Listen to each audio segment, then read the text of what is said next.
In the name of our Heavenly Father, we present these to His workers, His help, because alone there's 8 billion of us in this planet, and this war that's happening, the leader there is threatening nuclear weapons. That was this morning. Like if U.S. has to stop bringing artillery to Ukraine. I lost a son in that war. Early part of September, and I'm going there to retrieve his body. He belongs here, and the military was good enough to help me to bring him back. His name was Yellow Calf. His real name, no last name, just Yellow Calf. And his older brother is now going. I just found out that he registered, and because they're part Ukraine, he is more than welcome to go join the Ukrainians fight Putin. So let us pray for them for at least half a minute. Sorry.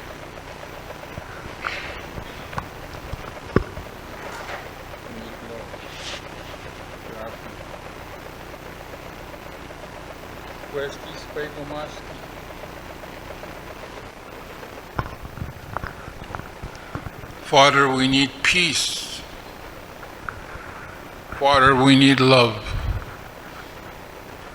We need to be back to where we were before we were disrupted.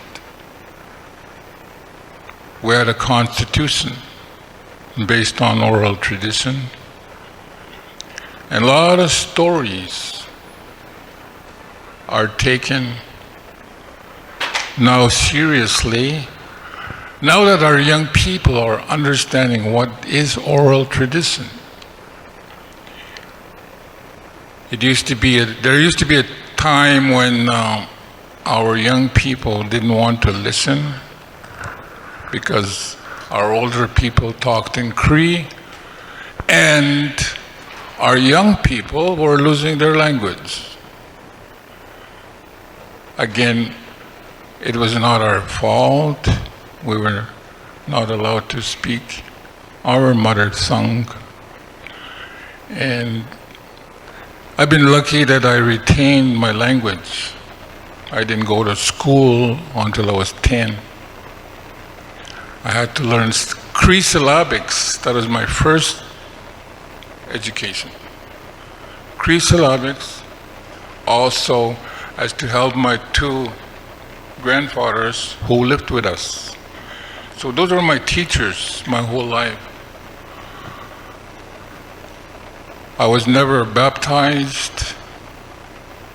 Day school, I think I went not even a year.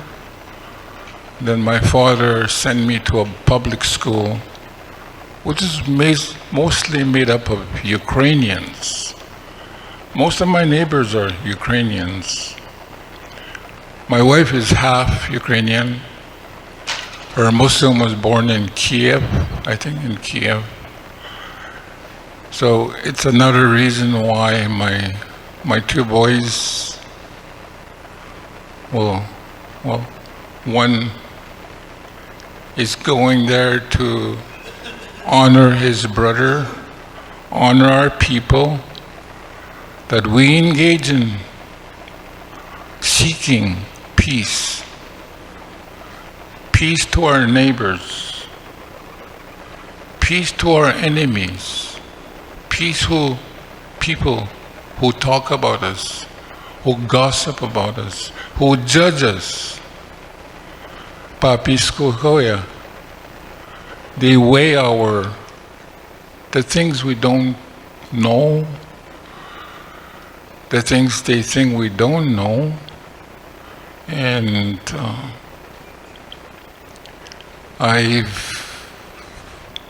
this is the only thing I can say that I know is my Muslim's medicines. And again, which leads me to my topic, water.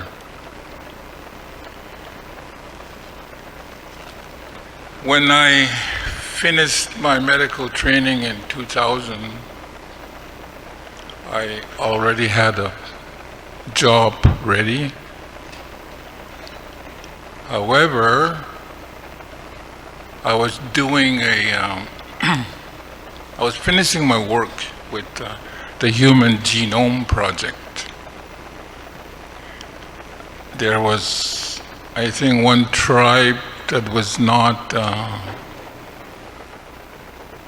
defined genetically, and I had to fill that need for this $2 billion project. So I was the only Canadian in that team, and my position was ready to go to work in Oslo. Why Oslo? Is because I was offered a position there with the committee members of the Nobel Prize Committee. So I sat there for a couple of years. And then while presenting at St. Paul, Alberta, to the elders of the whole region, and at that time, genetics was not in our language, and I had a lot of problems, but what helped me was our language. I consulted the old people how I can present, what I should present on, and it really helped me when I used heredity, like your father's blood and your mother's blood, why we look the way we look. You know, like my mother always used to say, you're just as ugly as your Muslim.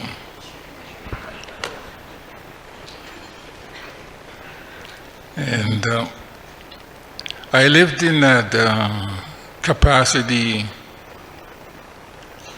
of love. My mother really loved me, and I could feel it. Mothers are so important. Kukums are important. I didn't mention my kukums and their role on me. They did everything to me, bathed me, and as I was growing into a man, changes in the body made me realize that there were so many things I didn't know. How to treat a woman was one thing I didn't know. And my Muslim, who treated people with the bad stuff. I was just talking about this outside, how we deal, or how I deal with addiction. We have a medicine that makes people forget even the physical part. And the study I did, completed, was I had 60 subjects. While I did this when I was a resident at university here. And out of the 60, I split the group into two.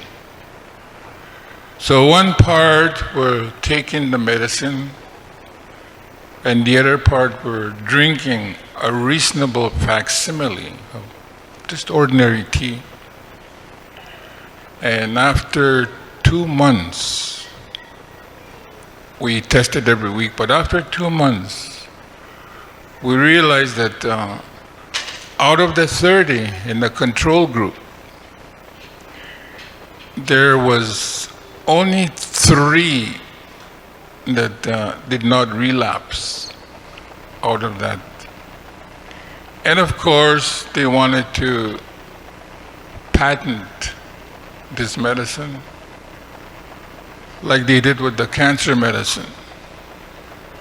Our people sold it to the University of Alberta in 1982. They sold the main ingredient for cancer, and they now use that in chemotherapy. It's called tamoxifen. It's a tree. In Cree we call it kakahiwatik. Some of you must know what this means. It's, but the only place, before I comment on that, the only place that it grew was 2 places, Wolf Lake by Kola Lake and Drayton Valley, a rural area in Drayton Valley. But after they bought it, they bought the land as well. It was Crown land. Crown land is our land, but they fenced it, and they fenced the whole quarter section of land where this medicine grew. So we had no access to it. And the same thing happened in Wolf Lake. Every time we went, a helicopter came, chased us out because we were picking from. Nowadays, in Alberta, people that shoot us get away. They're protecting their own land. And as you are well aware of, we recently had 2 cases. One case where the nephew and the uncle were shot, and they didn't carry any. They had weapons. They were hunting, fall time, and they were given the minimal sentence. And the other one that killed this young man in Red Pheasant area got away. They passed a law to allow it, basically permission to protect their land with gun. Well, my reason for me in telling you this is water, as we know it, in each community. I tested a lot of lakes, I tested a lot of treated water, and found that the excess use of chlorine. Chlorine is a poison, as most of you would know. It was used in World War II to kill hundreds, thousands of Jewish people. And it's easy. All they had was charcoal, and they put it in the window so it could come in. They did that with all the windows they had. And within 2 hours, thousands of people died. And this is how they got rid of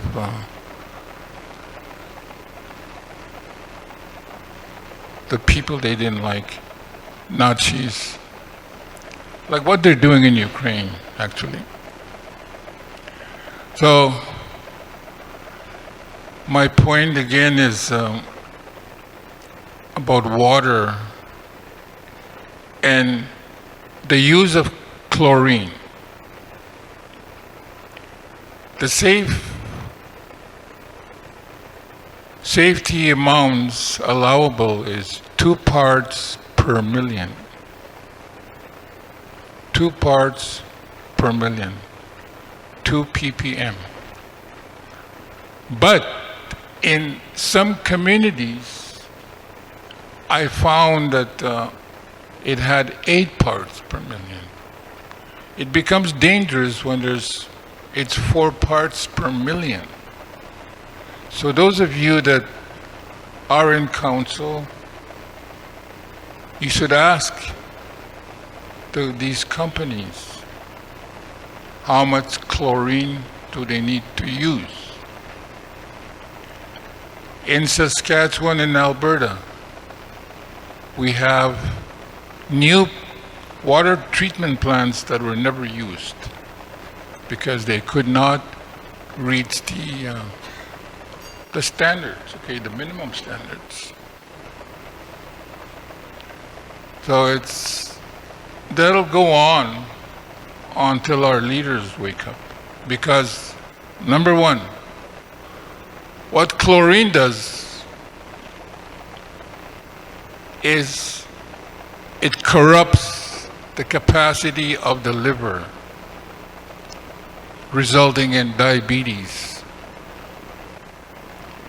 And we are so willing to listen to Indian Affairs, ISC. We believe what they say.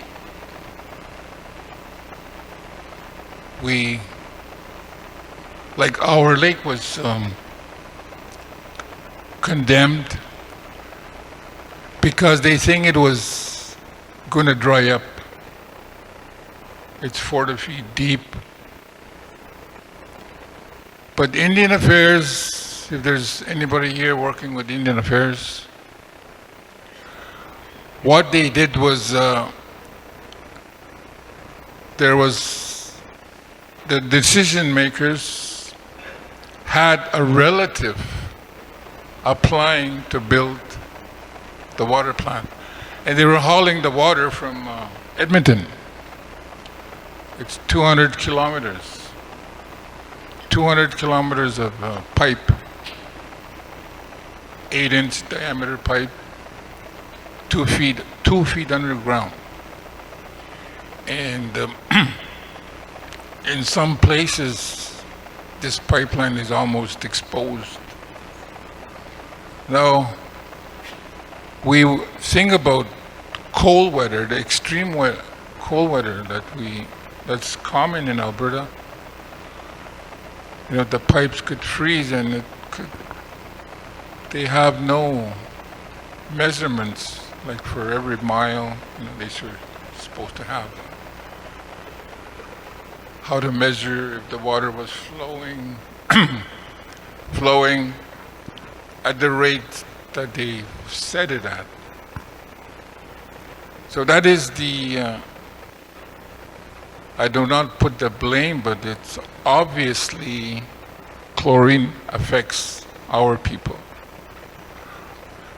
And in talking with elderly women, midwives, I think I consulted 11 or 12 elderly woman that delivers babies. My question was, what year did you start seeing this chalk? You know, I was helping this lady deliver a baby, and the baby was filled with chalk in the placenta.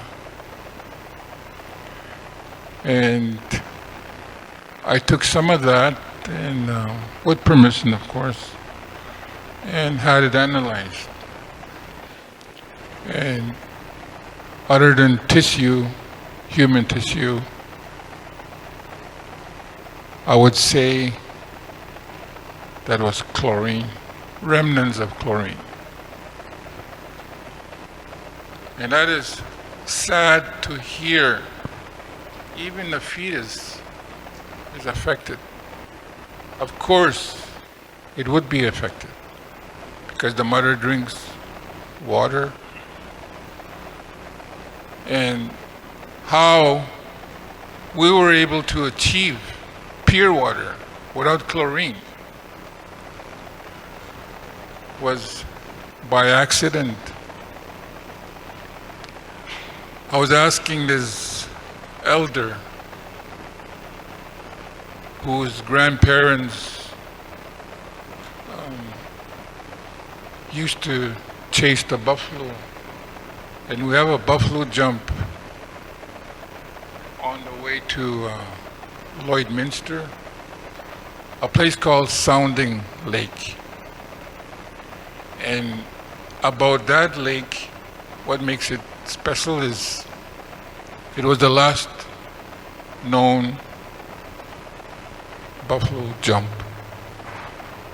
It was Woodland Cree in that group, River Cree, Plains Cree, Sodo, Nakota people. So they were preparing winter about this time of the year. A little over 100 bison, but in it was a little white buffalo. And just before they were to jump,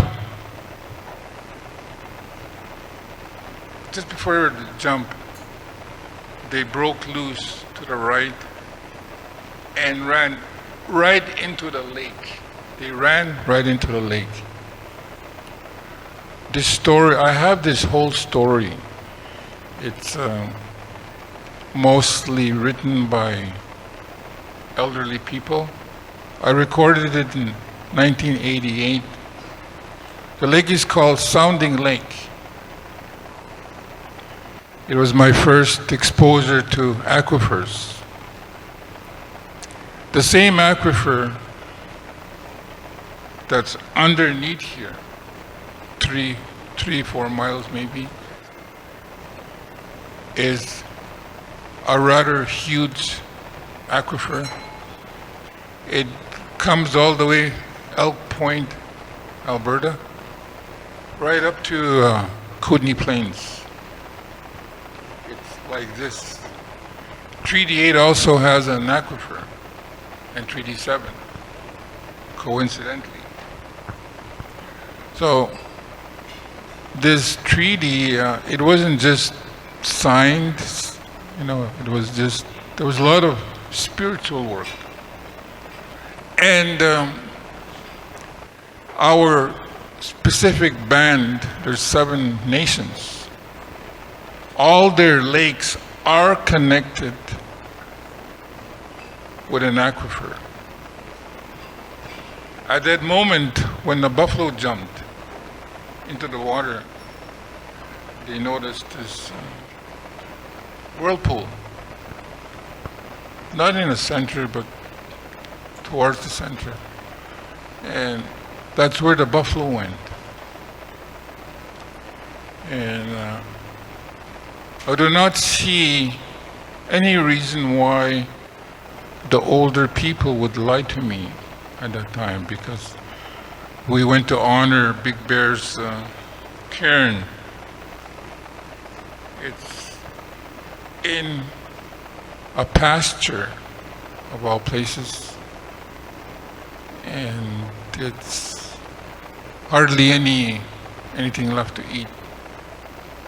So with that knowledge, how they used to clean it.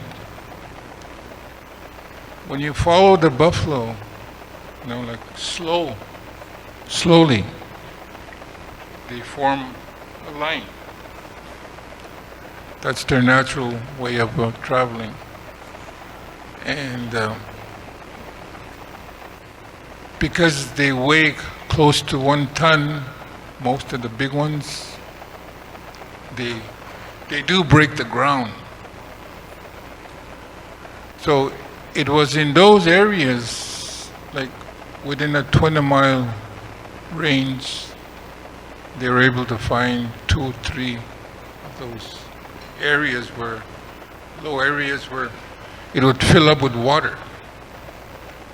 And this is what they drank, the urine, the manure from the buffalo, and the dirt. How did they clean it? That was my question to late Gordon Steiner. He had dedicated his life to help people. He was our medicine person. And it took him all day. But before he told me the story, he said, run to the store, get tobacco, and get the cloth offerings, and whatever. He said, I don't smoke, but you can bring cigarettes that I can give away.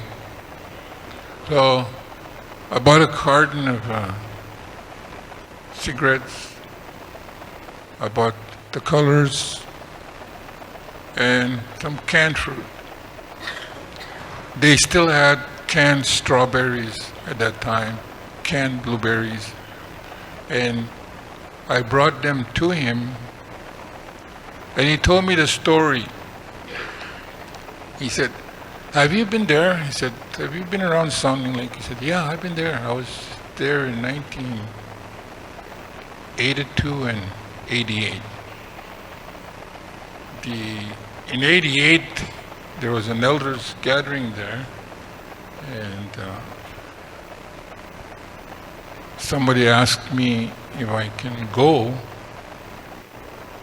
so I can retain and keep this knowledge for further use. The rocks that were in there, the lava rocks, they must have been fallen there from volcanoes. That's how far rocks can travel, because they're almost, you can't see them, that's how fast they fly. And what we did is we selected the exact kind. We made a trip there to this place. We selected those rocks and we collected it, crushed them. 2 parts, 2 millimeters, 4 millimeters, 6 millimeters, up to 8. And like all water plants are made the same. The only difference is the kind of filter they make. So this was the first time ever lava rock was made. And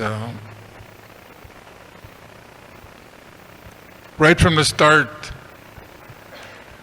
we were lucky. We were doing it by hand.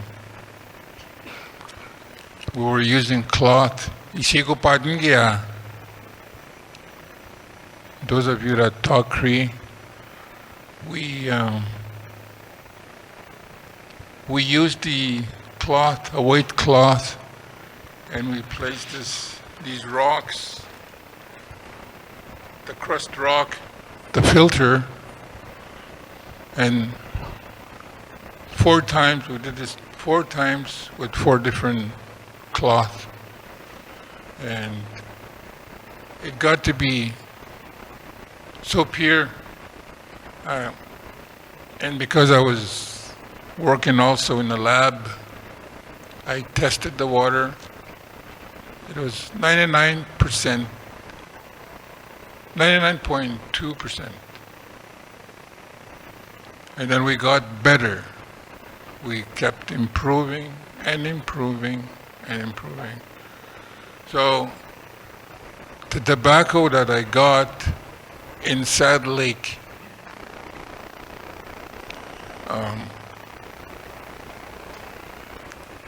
it was the first chemical-free water plant in the world. And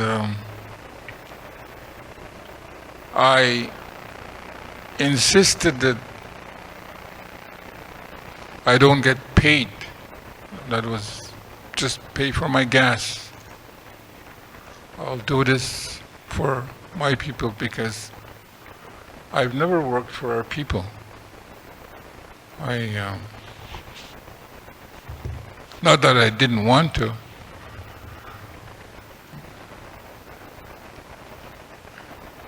but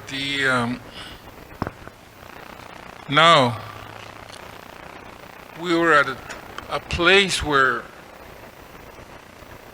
every time I presented, it sounded too nihil. It sounded like us, because there was no Muniao in our group, but yet 2 Muniaos, Dr. Suzuki, Dr. Schindler, Dr. David Schindler, and Dr. Rudy, Steve Rudy, Public Works. He, the chair in Public Works in Edmonton here, University. I patented it for our people. But, a big but, the leaders fail to think about the health of their people, the health of their women. I'll give you an example. My whole family, we've been drinking this water now since 2004.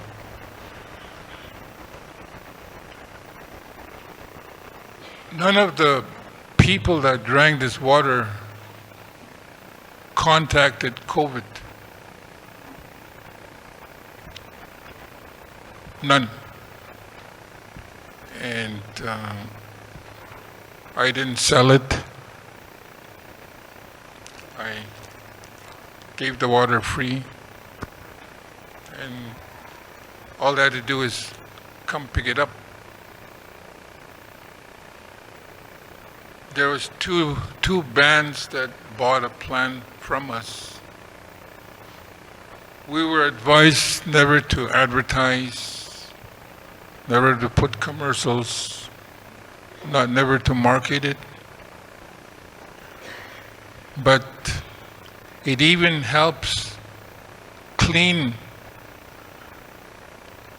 take care of the withdrawals on people. Water is sacred. Water is medicine. We are mostly water. But we can never be healthy with chlorine. I say this. I tell you this. We will still have diabetes 50 years from now. There is no cure And they call it the lifestyle disease, meaning your culture is doing something wrong. It's always us doing something wrong. And they get paid. And making water plants for other people, we charge half. It's not for sale. It wasn't a sale. It was just, that's how much it cost to make. And we made barely enough.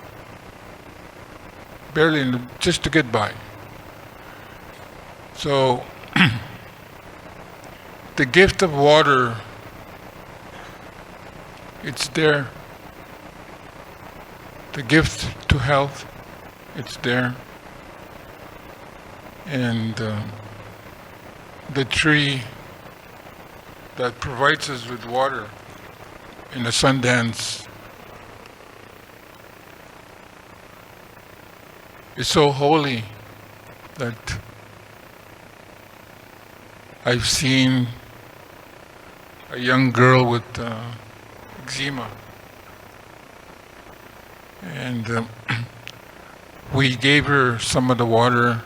Like when I go to the Sundance, I just hand my medicines to the chief, the main chief, and he delegates somebody to provide medicine, both natural medicines for diabetes and cancer. But this water has oxygen. That's why it kills cancer. And I've been so busy this past year, I feel like the people that did come, some of them, a small amount of cancer patients. I was receiving some patients as well from hospitals, like Saskatchewan has assigned me into the College of Physicians as well.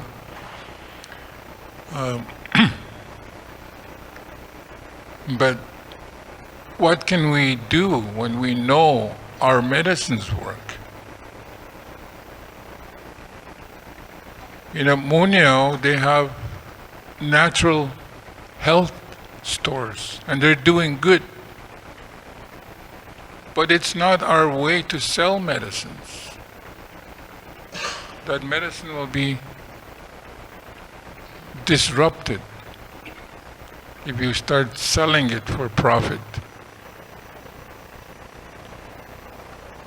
I know this, and it should not be a factor when you seek help.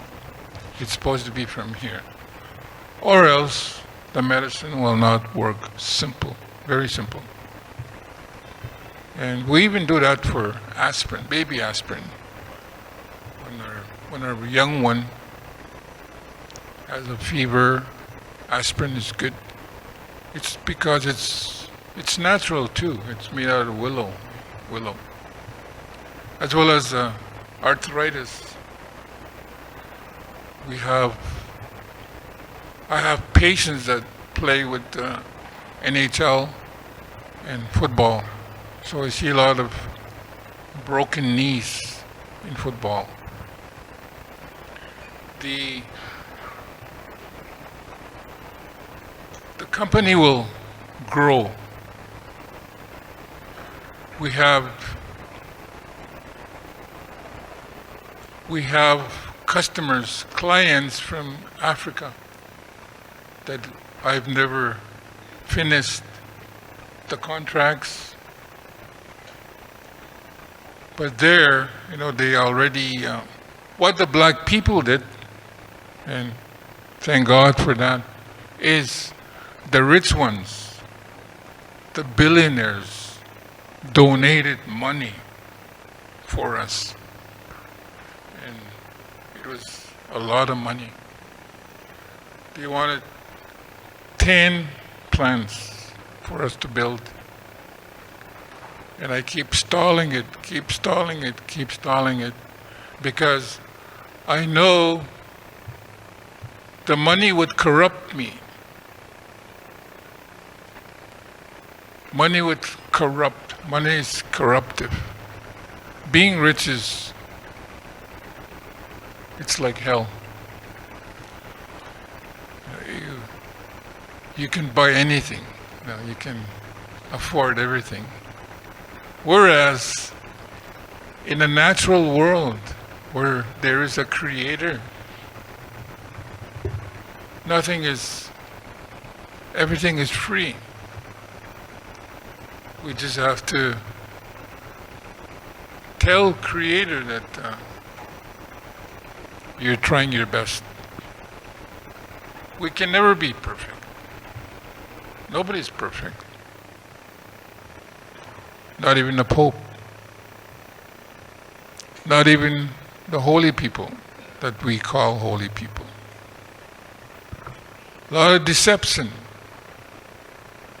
I see a lot of people that came from 2, 3 healers, and I just ask those same people that come and tell me this to not to talk about it.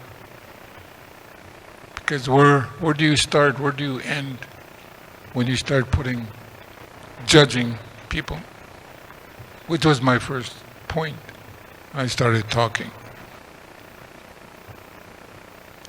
When you can look people in the eye and knowing that you're going to be hearing the truth because you're speaking the truth as well. Somehow we are drawn to these people and we can feel their goodness, and it's not forced. Love is not forced. It's upon your day, when a day comes for you, and somebody asks you in paradise, were you a good person? Were you polite to people? Did you ever steal? Did you ever hit anybody? All those questions. I seen some of that when I got shot in the heart, and I had a near-death experience where I had a great time. Okay, I seen my relatives, and I had to come back. I was told that, and said, your work, it's not finished. You still have to,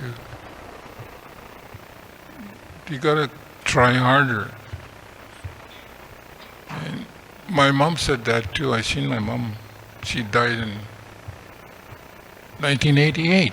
Yeah, 1988 she died. So, with water, with tailing ponds,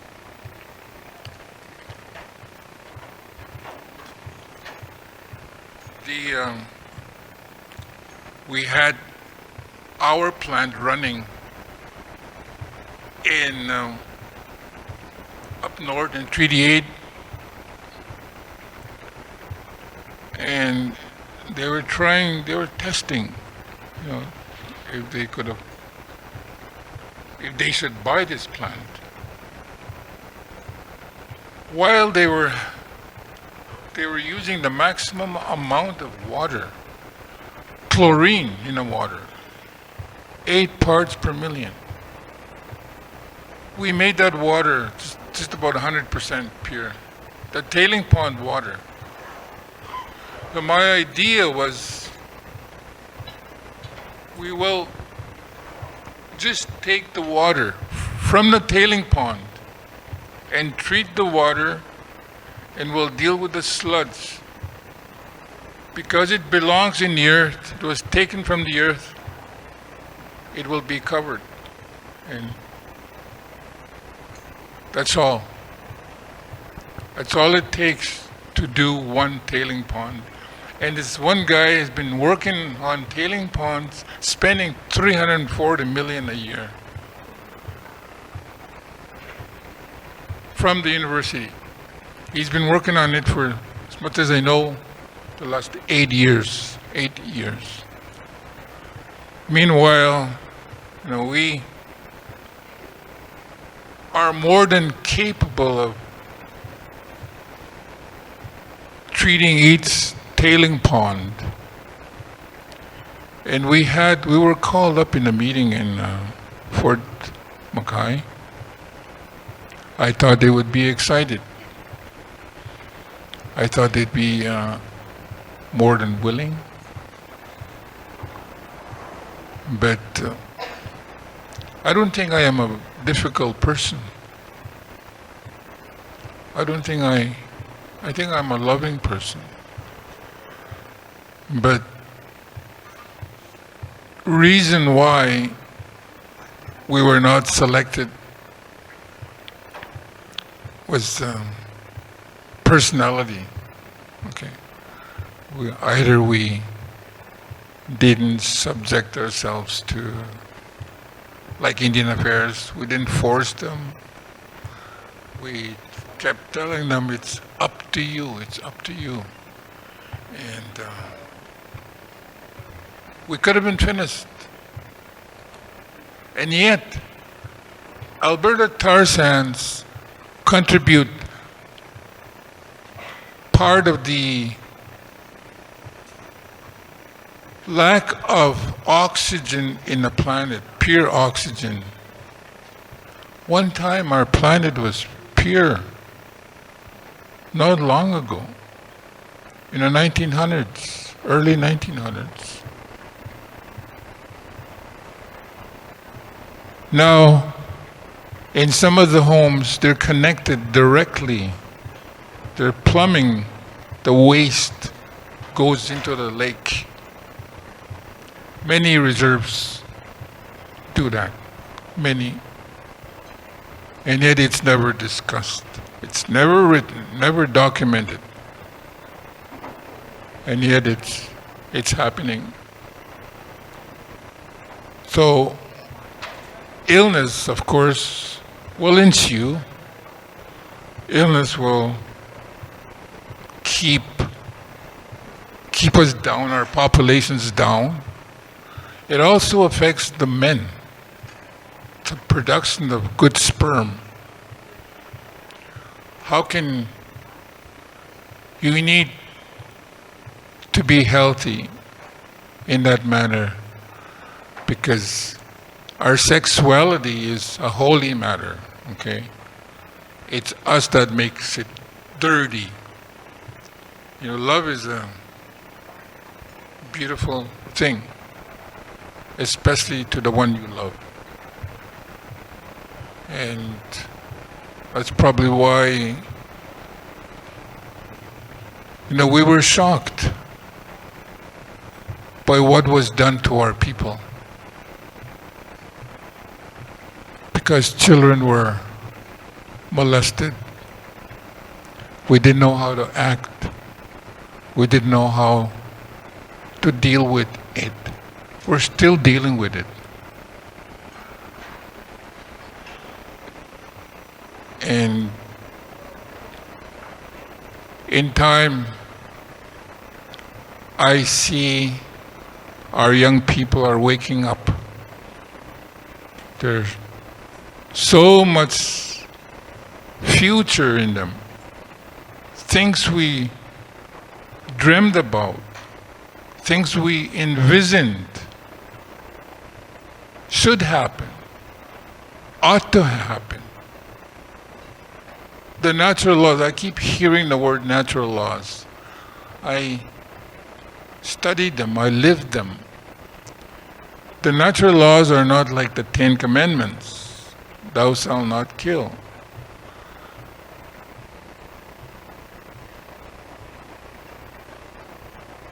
There's not one law that tells you don't. No, don't hate.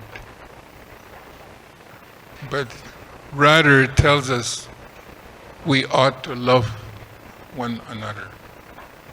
We ought to do this instead of this. But our whole culture was impacted. It's a big thing. When you finally accept what is happening, we are not the same anymore. We're different. How do we think? How do we think? And because your brain is mostly water, you are ruining it by drinking chlorinated water. And it's free will, okay? It is free will. So I thank you so much, all of you.